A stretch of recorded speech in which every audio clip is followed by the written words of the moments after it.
Look, I've been playing Mega Man games for over a month. For you. I just need to realize that I love Mega Man, but I am burned out man right now. Let's go with that. So let's finish this, shall we? It makes me question why!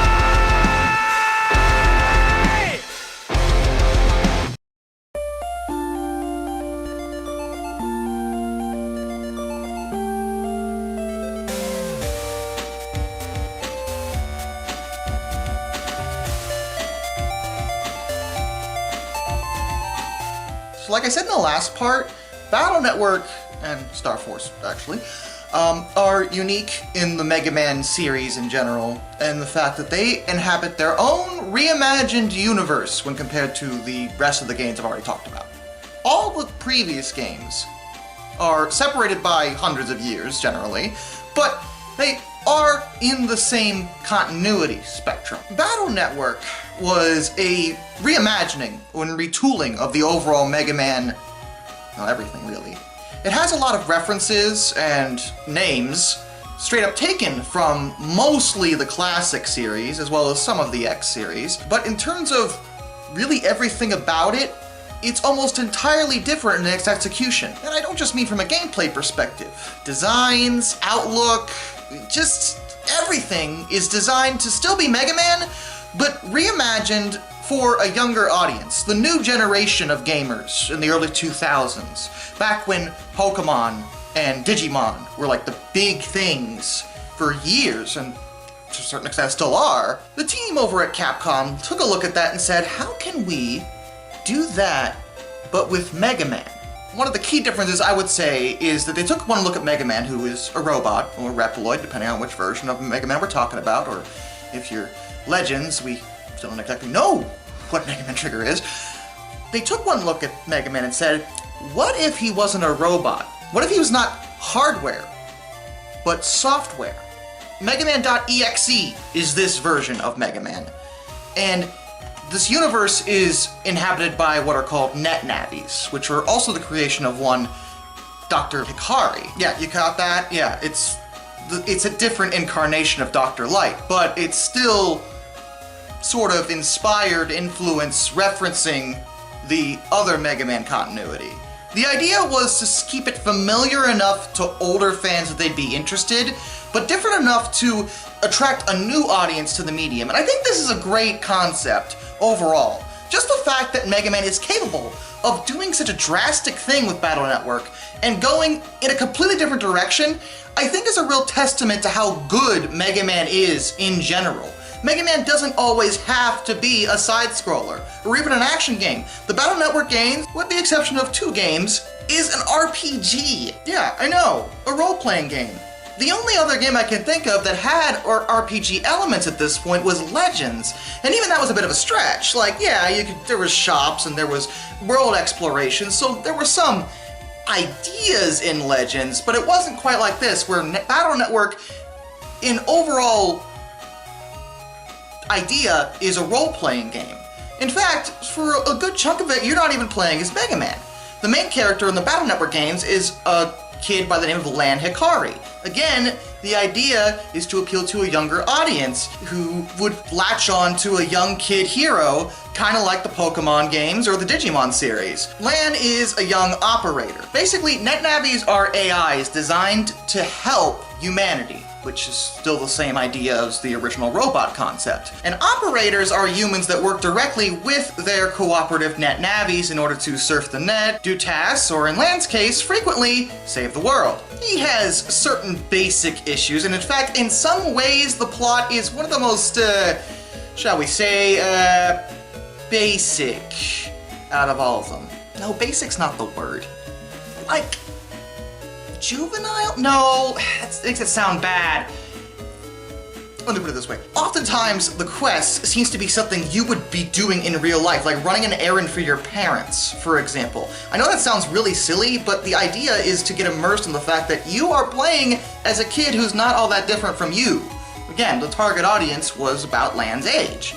Lan is between 10 and 12, given the time frame in the game. He's a late grade schooler, early middle schooler, you know. As for the gameplay, well, there's a map to run around in, plus the net world, which you can run around in as Mega Man or another Navi if you're able to control one of those, which does happen occasionally in the games. It's the battle system that I think is the most distinctive about Battle Network. It's different from almost any other game I can think of. The only thing I can remotely compare it to is a recent indie game called One Step from Eden. A really great Battle Network inspired game, by the way, if you hadn't played it. But at the time, I don't think there was anything really quite like Battle Network. It has some loose basis on like Yu-Gi-Oh! Again, taking from popular anime series that were really appealing to children at the time.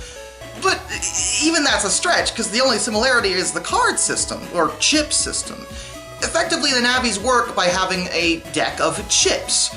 Computer chips that give them different abilities during the battle. The Navi is controlled on a 3x3 grid, which can vary depending on which chips are used. Sometimes you can get more space or less space, or whatever it may be, or tiles can get destroyed. You move around, dodging enemy attacks, and then use your chips or your basic attack, which is your buster, to destroy the enemies. For the most part, the entire series is like this, set up in this unique style with bosses to fight and random encounters like a typical RPG.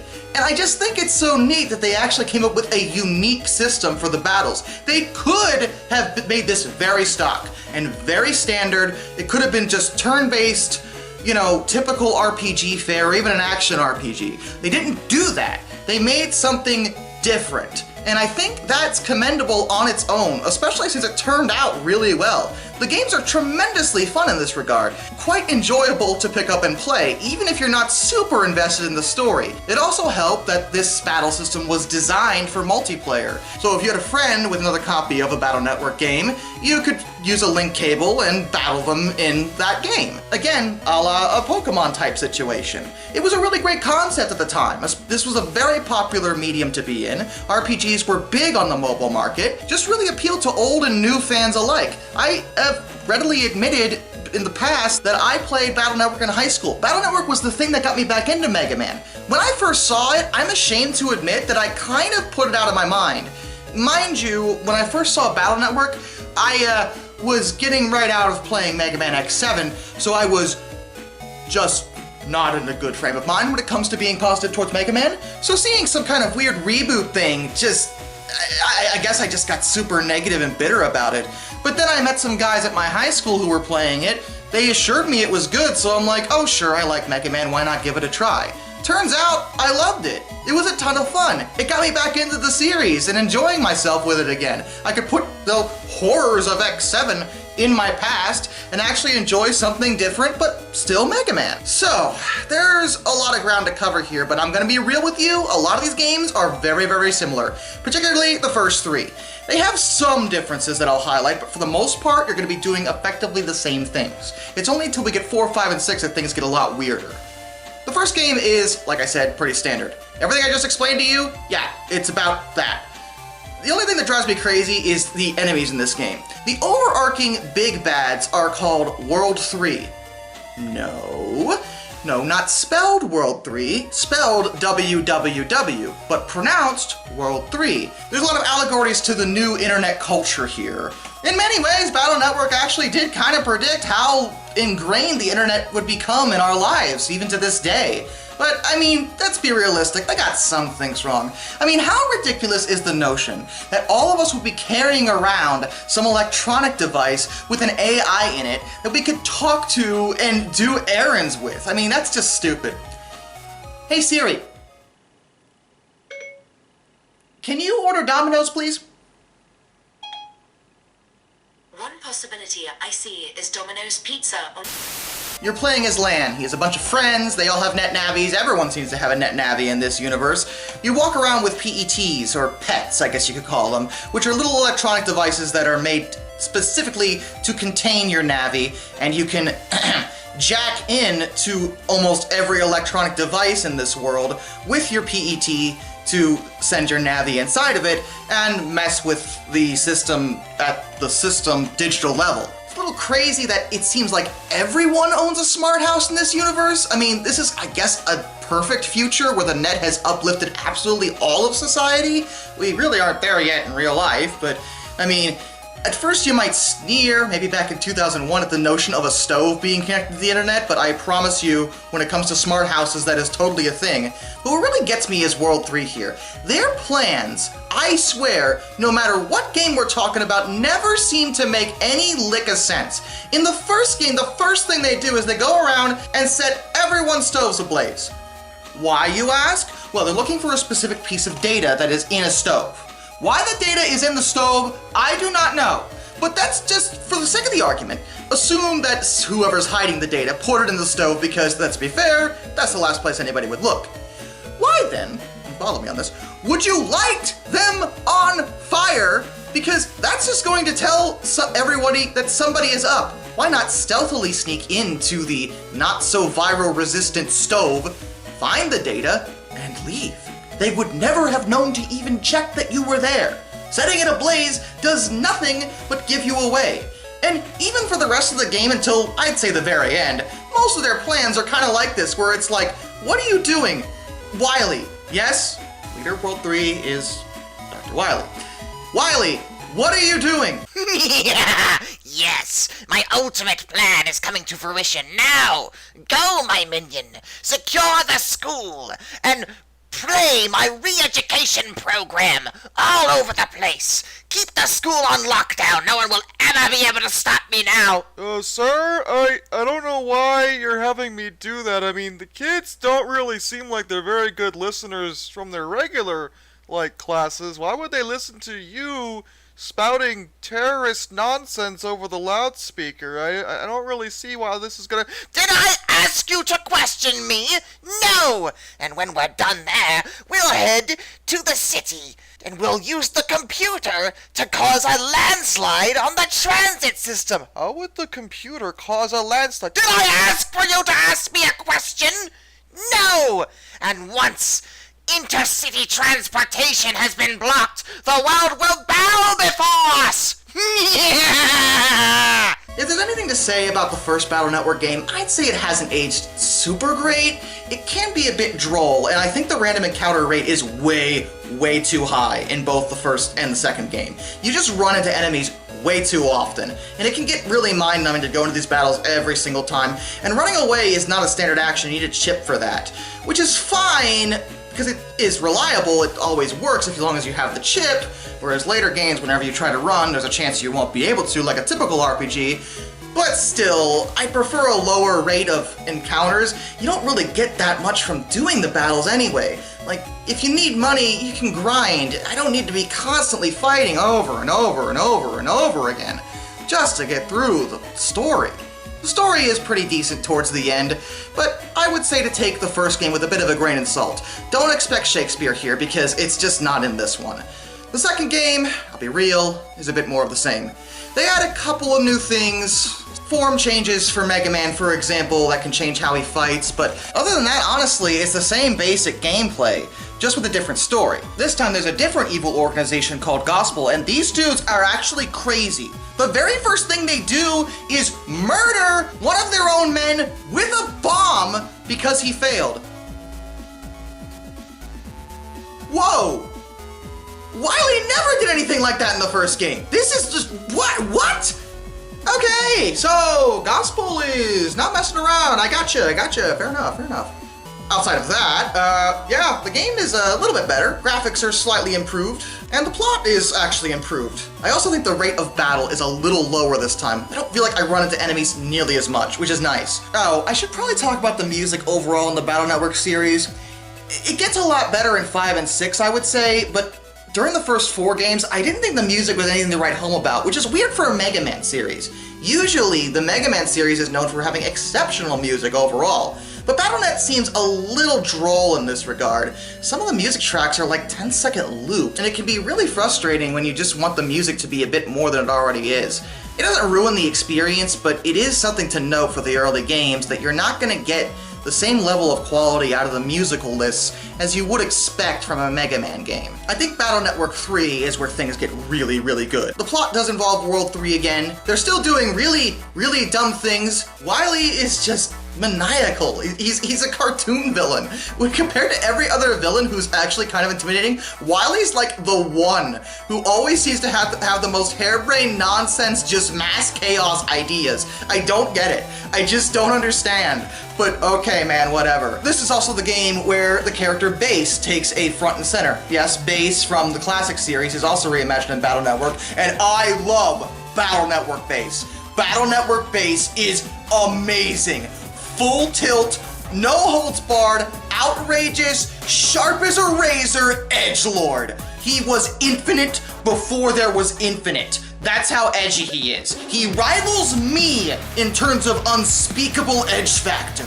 Do you want to know Bass's hardcore backstory? He was created as the ultimate Navi, but the humans, wrongfully accusing him of trying to destroy the network, tried to kill him. But he survived in the Undernet, where he did nothing but try to gain more power, so he could take revenge on the humans who betrayed him. These humans, they care nothing for me. We live in a society! So yeah, Bass is amazing. My favorite Navi by a significant margin, and I don't know why any of you would be surprised by that. Battle.net 3 is pretty good from a plot and gameplay perspective. For the most part, it's an enjoyable experience, and I really think this is the first really good one in the series. The first two are good, but this is where things get, like, excellent. Like, I would recommend Battle Network 3, like, without hesitation. With 3, they started doing this thing where they were splitting the games into two, with blue and white. Though I'm going to tell you, you should probably just use the blue version. Why is that? Well, in Japan, they had a black version. The black version was meant to fix a lot of the bugs with the original version of the game there. Blue is based on black. White is based off of the original version there. Though it does have the bug fixes, it lacks some of the bonus content. Though admittedly, White does have some differences. There is a different boss Navi, for example. Blue has more to offer in general. So in this case, unlike Pokemon, where there was just difference in terms of the Pokemon pools, here I feel like Blue legitimately just has more and is a better game. As for 4, in general, well, a lot of people don't really like 4 very much. And it's easy to see why, though I do think it's overhated on a lot of aspects. From a gameplay perspective, it's still great, and I think for the most part the battle has been ironed out to the point of being perfect. Like, the system works extremely well in 4. There's really nothing bad to say about it. Upgrading Mega Man is very easy. They're starting to experiment with the use of other Navi skills beyond just Mega Man, and the game is still a lot of fun to play. The problem is that while there is an overarching story involving this universe's version of Duo from Mega Man 8, who is way different in the Battle Network continuity, 4 is mostly just a generic tournament arc. You go into the tournament, you do tournament stuff, you do random tasks in between your tournament fights. Like, it's just kind of boring, and don't get me wrong, the first few games had padding too. If I had $1 for every single time someone was like, before you progress in the story, you must complete these 3 tasks for me, where you just walk around and click on stuff, I wouldn't need to do these videos anymore because I'd have plenty of money. That's what I'm saying, because it happens a lot. 4 is like the worst at that, where it feels like everything you do for the longest time just doesn't mean anything when it comes to the actual story. We're playing as Lan Hikari, the operator of Mega Man. Mega Man is one of the most powerful Navis around. Lan has successfully, nearly single-handedly, stopped various terrorist organizations by now, and yet we're stuck just doing a tournament because, I mean, okay, I just don't think it's handled very well. It just feels padded out for no reason. What could have been an arc in a regular RPG that lasted maybe a few hours now takes place over the course of an entire game. And it's just not a good concept to build a whole game around unless you're gonna really flush out the tournament. But again, the tournament doesn't feel that great to do. I still think the game is fun. It's probably worth playing still. But it's just something to note that when compared to the previous game, the plot feels really shallow. It doesn't help that this is the only game I think that involves duo to any real degree, and duo was really interesting in the anime. Yes, there's a Battle Network anime, I probably should have mentioned that, to go along with the games. It was actually rather successful in Japan, though America only got 2 seasons that were dubbed, so it didn't really do as well over here. But duo is way more developed in the anime, and this arc is actually way more interesting in the anime. The game version is oddly inferior, which is unusual because generally speaking, at least compared to like Pokemon, the game version of the stories is usually better. But for 4, it's the opposite. I'm still not really sure how you do that. Anyway, before I move on to the 2 games that I really want to talk about, I should probably mention there are 2 side-scrolling video games in the Battle Network universe. Network Transmission, as well as a exclusive one for the Wonder Swan that I don't remember the title of because it's for the Wonder Swan. That was only in Japan, and apparently it's not very good. Network Transmission, I haven't played it, and I've heard nothing but unspeakably horrible things about it. To begin with, it's a GameCube exclusive, and it looks like it's running on the original PlayStation. That's probably a really bad sign from the get-go. I've also heard that the gameplay, while seemingly trying to emulate classic-style Mega Man, doesn't do a very good job of actually doing that. Ultimately, it was a rush just to fill a void where I guess some producer randomly somewhere at Capcom said you have to make a Mega Man side-scroller even though the series is supposed to have nothing to do with them. I wouldn't recommend it, just based off of what I know about it, but like I said, I haven't played it myself, so maybe it's better than what I'm hearing, but from the looks of things, from all the research I've done, I'm gonna avoid it myself. I don't need that in my life right now. I just don't. What I do need more of is Battle Network 5. 2 versions of this one as well, Soldier and Proto Man. The idea of each version this time, there are drastic differences. You join a team of Navis, stopping the same overall story, but the Navis you work with are different. So there's actually quite a bit of a reason to play both games this time. Not only is the music a lot better, visuals are much like 4 in that they're improved, and there are these things called liberation missions. Some people don't like these very much. I love them, because it adds a strategy element to the overall Battle Network playstyle. You still do the regular 3x3 battles, but for these liberation missions, you actually have to control multiple different Navis, including Mega Man, and liberate sections of the net that have been taken over by a new villainous organization, Nebula. It's a really cool idea, kind of reminiscent of strategy games like Fire Emblem or Advance Wars, but done in Mega Man. And it's not nearly as in-depth as either of those games I just mentioned, I'll be real, but it's still a really interesting concept, and I would have loved to see more of this. Maybe an entire game centered around the idea. But I seem to be in the minority on that opinion. Some people I've talked to don't seem to like it very much, but I love strategy games, so this is right up my alley. Beyond that, well, it's still Mega Man. In 4, they introduced the concept of dark chips. Evil, unspeakable chips that could increase your power. You really couldn't use them in 4 because they would reduce your HP, like, permanently. Do not do that. But in 5, that condition was dropped, so it still does affect you negatively, but it's not on a permanent level. I remember actually building an entire deck based around the idea of using dark chips, because of course I did that! What would you expect? I go around calling myself Darkness the Curse and/or Edge Rabbit. I have issues, and I don't know why you're surprised by this. But I feel like 5's overall narrative is a lot better because it jumps you right into the action. There doesn't feel like there's hardly any padding involved here. You just go straight from battle to battle. Everything feels like a crisis. It's high energy, a lot of fun, and it keeps you engaged. It probably is one of the best stories overall in the entire series, purely from a pacing perspective. There's no time where it feels like everything just stops and you just sit around for a while doing chores or whatever. This time, it's full tilt. We have to stop the evil organization, and that is what we're gonna do. Do not stand around, because we ain't got time to mess around. The idea of using Navis that aren't Mega Man is something that was explored in the Japanese exclusive Mega Man Battle Network 4.5, but this is the first time it's actually in the actual series, because 4.5 was just a weird spin-off game that we never got over here. And I love the notion of using different Navis that aren't Mega Man. Don't get me wrong, I want to play as Mega Man, of course I do. But a lot like Pokemon or Digimon, the Navis are treated in a way where they're not all enemies. Some of them are friends, and you know, you work with them and they get developed more as characters in this RPG setting. So most people's favorite Navi isn't Mega Man. Kane, my friend Kane, has been going around asking people for their favorite Navi because he's been obsessed with Battle.net over the last few weeks. And I swear, with the exception of one, every single person had a different pick for their favorite Navi. That's how good this is. So the idea of making a game where you could play as other Navis was great.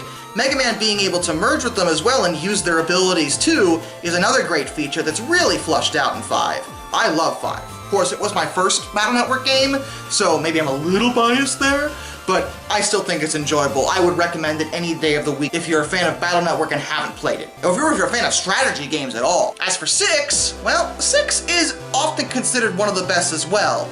I think it's a little less cool than 5, but that's because they dropped the Liberation missions entirely, and it's a bit more back to basic battle nets for the final game in the series. Now, that's not necessarily a bad thing. It's nice that they send the series off with going back to their roots, and it still has a lot of the features that were added, such as modding Mega Man and fusing with other Navis, as well as fusing with either of the two cyber beasts that are the main focus of the overall narratives in these games, Falzar and Griegel. But I feel like there's a lot of padding, and man, you know, this universe, I was just talking about this, is ridiculous. Like, there are some things that just shouldn't be clued into the net, or if they are, they probably should have a lot of safety protocols to prevent, like, aquariums from releasing sharks everywhere, or piranhas into a fountain. Why, serious question, why is the piranha tank in an aquarium that's let all its animals loose even linked to the fountain outside? What?